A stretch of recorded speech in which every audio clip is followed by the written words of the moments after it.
के इस एपिसोड में हम बात करेंगे राजीव गांधी की हत्या के बारे में कि राजीव गांधी की हत्या जो है किस प्रकार से कराई गई, किसने कराई और उसका सुनियोजित जो प्लान है वो क्यों बनाया गया। आखिर राजीव गांधी का श्रीलंका से क्या संबंध था और प्रभाकरण से क्या संबंध था। तो चलिए वीडियो को हम क्वेश्चन के माध्यम से जानेंगे कि उनकी हत्या जो है क्यों कराई गई, किस प्रकार से कराई गई और उसके पीछे जो है किसका हाथ है। तो चलिए पहला सवाल ये है कि आखिर 21 मई 1991 की रात को ऐसा क्या हुआ जिसने पूरे भारत को हिला दिया। देखिए 21 मई 1991 को लोकसभा चुनाव प्रचार के दौरान राजीव गांधी तमिलनाडु के श्रीपेरुम्बदूर पहुंचे थे। रात लगभग 10 बजे वे मंच की ओर बढ़ रहे थे। रास्ते में लोग उन्हें फूल की मालाएं पहना रहे थे। तभी एक युवती भी उनके पास पहुंची। उसने माला पहनाई, पैर छूने के लिए झुकी और अगले ही पल एक भयंकर विस्फोट हुआ। इस धमाके में राजीव गांधी सहित 15 से अधिक लोगों की मौत हो गई। पूरे देश में शोक और हैरानी फैल गई। एसआईटी की जांच और बाद की न्यायिक प्रक्रिया के अनुसार इस साजिश के पीछे लिट्टी का नेतृत्व था। LTT liberation tigers of Tamil इलम का हाथ था। जांच में एलटीटी प्रमुख प्रभाकरन, खुफिया प्रमुख पोट्टन अम्मान और अन्य सदस्यों की भूमिका सामने आई। भारतीय अदालत ने उपलब्ध सबूतों के आधार पर इस हमले को एलटीटी की सुनियोजित साजिश मानी है। अब हम जानते हैं उस लड़की के बारे में जिसने खुद को ही उड़ा लिया। देखिए जांच में पता चला कि उस युवती का नाम तेनमोजी राजारत्नम था, जिसे धानु नाम से जाना जाता था। वो श्रीलंका के उग्रवादी संगठन एलटीटी यानी लिबरेशन टाइगर्स ऑफ तमिलिलम की सदस्य थी। उसने अपने शरीर पर विस्फोटक बांध रखा था और एक आत्मघाती हमला कर दिया। अब हम जानते हैं उस आतंकवादी संगठन के बारे में जिसने जो है राजीव गांधी की हत्या की। देखिए एलटीटी जो है श्रीलंका का एक तमिल उग्रवादी संगठन था। इसका उद्देश्य श्रीलंका के उत्तर और पूर्वी हिस्से में एक अलग तमिल राष्ट्र यानी तमिल ईलम बनाना था। इस संगठन का नेतृत्व बेल्लू पिल्लई प्रभाकरन यानी प्रभाकरन कर रहा था। कई वर्षों तक एलटीटी और श्रीलंका की सरकार के बीच में हिंसक संघर्ष चलता रहा। अब बताते हैं आपको कि प्रभाकरन कौन था। देखिए बेल्लू पिल्लई प्रभाकरन जो है वो श्रीलंका का जो अभी उग्रवादी संगठन, जिस उग्रवादी संगठन की हम लोग बात कर रहे हैं एलटीटी यानी लिबरेशन टाइगर्स ऑफ तमिल इलम, उसका संस्थापक था। और उसका लक्ष्य था कि श्रीलंका के उत्तर और पूर्व में रहने वाले तमिल को एक अलग देश यानी तमिल इलम बनाया जाए।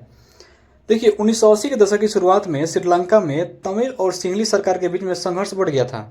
भारत खासकर तमिलनाडु में श्रीलंकाई तमिलों के प्रति सहानुभूति थी। उस समय भारत ने विभिन्न तमिल समूहों को कुछ स्तर पर ट्रेनिंग भी दी और उसकी मदद भी किया, लेकिन बाद में स्थिति युद्ध जैसी बदल गई। अब जरा सोचिए कि आखिर राजीव गांधी ये क्यों चाहते थे कि श्रीलंका में शांति स्थापित हो जाए। इसका जवाब समझने के लिए हमें 1980 के दशक में जाना होगा। उस समय श्रीलंका में दो बड़े समुदाय थे। पहला था सिंहली, उसका जनसंख्या बहुत ज़्यादा था, और दूसरा था तमिल, वो अल्पसंख्यक था। वहाँ पे तमिलों का आरोप था कि श्रीलंका की सरकार उनके साथ भेदभाव करती है, उन्हें नौकरी, शिक्षा और राजनीति में बराबरी का अधिकार नहीं मिल रहा है। इस कारण कुछ तमिल संगठनों ने हथियार उठा लिए। इनमें सबसे ताकतवर जो संगठन था वो था एलटीटी यानी लिट्टे, जिसका नेतृत्व स्वयं प्रभाकरन कर रहा था। भारत के तमिलनाडु राज्य में भी बड़ी संख्या में तमिल रहते हैं। श्रीलंका में हिंसा बढ़ने पर हजारों तमिल शरणार्थी जो है नावों के माध्यम से तमिलनाडु आने लगे। शरणार्थियों का लगातार भारत आना, जिससे मानवीय और सुरक्षा दोनों समस्याएं बढ़ रही थी।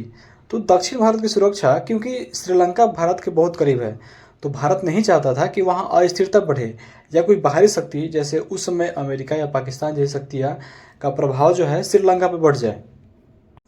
इसलिए क्षेत्रीय स्थिरता को बनाए रखने के लिए, शांति बनाए रखने के लिए राजीव गांधी ने 1987 में श्रीलंका के राष्ट्रपति राजीव गांधी ने और जे आर जयवर्धने ने दोनों ने मिलकर इंडो श्रीलंका समझौता पे हस्ताक्षर किया। इस समझौता का मुख्य उद्देश्य था कि श्रीलंका में शांति स्थापित करना, तमिलों को कुछ राजनीतिक अधिकार देना और एलटीटी सहित उग्रवादी संगठनों से हथियार जमा कराना। भारत की इंडियन पीस कीपिंग फोर्स को भी शांति बनाए रखने के लिए श्रीलंका भेजा गया इसी समझौते के तहत। ये जो भी समझौता किया गया वो प्रभाकरन को पसंद नहीं आया। प्रभाकरन का मानना था कि उसकी पूरी सहमति नहीं ली गई थी। इसमें अलग तमिल राष्ट्र बनाने की उसकी मांग को पूरी नहीं की गई, सिर्फ कुछ राजनीतिक अधिकार देकर ही तमिलों को छोड़ दिया गया। जबकि तमिल का जो उग्रवादी संगठन है एलटीटी, वो एक अलग तमिल राष्ट्र की मांग कर रहा था। तो एलटीटी से हथियार डालने की अपेक्षा की गई थी, लेकिन एलटीटी जो है पूरा का पूरा आंदोलन भरोसा रखा था कि मुझे सिर्फ राजनीतिक अधिकार नहीं चाहिए, मुझे पूरा का पूरा तमिल क्षेत्र चाहिए। तो इसलिए प्रभाकरण ने इस समझौते को स्वीकार नहीं किया। उसके 1987 से 1990 तक दोनों के बीच में कई बड़े सैन्य अभियान हुए और इस संघर्ष में भारतीय सेना के लगभग 1200 से अधिक सैनिक मारे गए और LTTE के भी कुछ जो वहाँ के लड़ाके थे, उसके जो सैनिक थे, उग्रवादी थे, वो मारे गए और आम नागरिकों को भी बहुत नुकसान पहुँचा।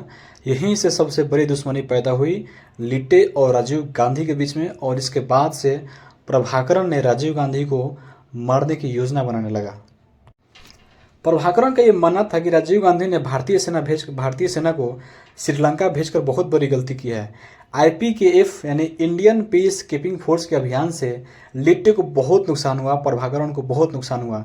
उसने ये सोचा कि अगर राजीव गांधी फिर से प्रधानमंत्री बनते हैं 1991 में, तो भारत दोबारा श्रीलंका में हस्तक्षेप कर सकता है। जांच एजेंसियों और अदालतों के अनुसार यही कारण था कि लिट्टे नेतृत्व ने राजीव गांधी को निशाना बनाने का निर्णय लिया। उसके बाद से लिट्टे ने एक आत्मघाती मिशन की योजना बनाई। जो तेनमोझी राजरत्नम यानी जो धानु नाम की लड़की थी, उस महिला को आत्मघाती हमलावर बनाया गया और 21 मई 1991 को उसने तमिलनाडु के श्री पेरम्बदूर में राजीव गांधी के पास जाकर विस्फोट कर दिया और इस प्रकार से हमारे पूर्व प्रधानमंत्री राजीव गांधी की मौत हो गई, हत्या कर दी गई। देखिए, राजीव गांधी और प्रभाकरण के बीच में कोई व्यक्तिगत दुश्मनी नहीं थी। दोनों के बीच टकराव राजनीतिक और सैन्य नीतियों का परिणाम था। राजीव गांधी चाहते थे कि श्रीलंका में शांति स्थापित हो और समझौता लागू हो जाए, लेकिन प्रभाकरण वो अलग तमिल राष्ट्र चाहता था। उसने भारत की शांति सेना को अपने आंदोलन के खिलाफ माना और यहीं से टकराव आगे चला, जो कि राजीव गांधी की हत्या का एक महत्वपूर्ण कारण बना।